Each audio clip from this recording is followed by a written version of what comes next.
All right, good morning. Sheriff Michelle Cook here, and we are off the Pine Oak Street which runs off of Challenger. As you can tell by my voice, I've been fighting a pretty tough cold, and so I've asked Undersheriff Ron Lembe to provide a briefing to this morning's events, okay?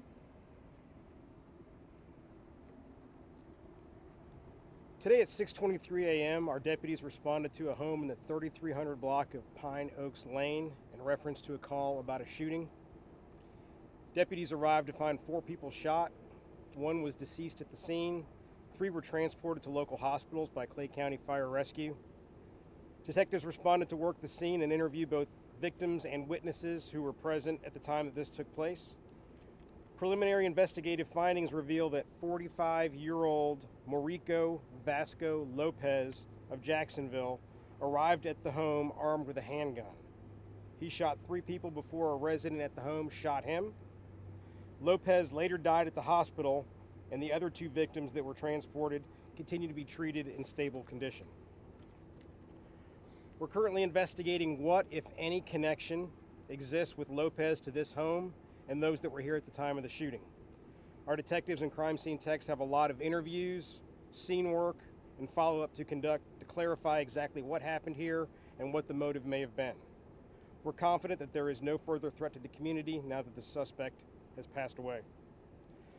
Our thoughts are with the neighbors here in this neighborhood and those that had to live through this traumatic event, and we appreciate the work of the responding deputies who handled a chaotic and challenging scene upon their arrival.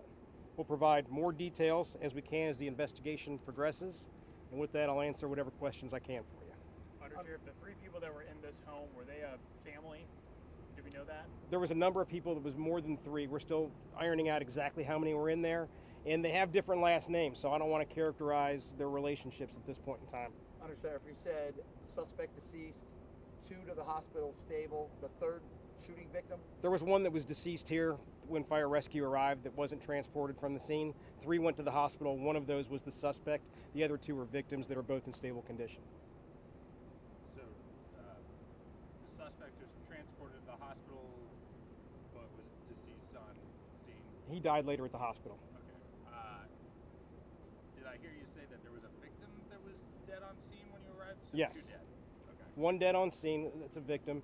2 other victims that were transported that are in stable condition at the hospital, and then the suspect who was also transported who died at the hospital. Total of 4 shot, suspect dead, 1 victim dead. Yes. Does this appear to be random? You know, I don't want to characterize it because we're still going through interviews. There were a number of people that were there at the time, so we're still working through all that. So I don't want to characterize it as anything at this point. It's too early for that. But we do want to get that answer out to everyone because we know that people want that answer. Do you have an age range for the suspect and for the person who unfortunately passed away at the home? He's 45. I don't have any information to release yet on the victims. Do we have a spelling of the suspect's name? I have, just stand by here.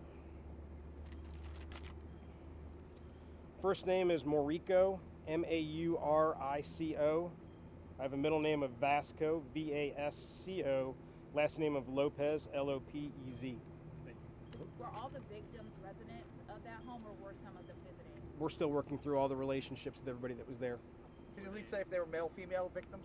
There were males and females present. And I'm saying as far as the victims go. males and females present. I'm not going to characterize anything about the victims yet because we still have work to do with them. Can you say whether all the victims were adults or not? I do believe there were those in the house that were under 18, but I don't know that any of those were actually injured in this incident. Did all the shootings take place inside the home? Everything took place inside the home. How long will the scene be active? We'll be here for hours, Last question. better portion of the day. How many people are we talking about in the home? We're still ironing that out, somewhere in the neighborhood of 8, but if somebody had fled before deputies arrived, I don't want to give you a hard number that changes later. At least 8 when you showed up. Yes.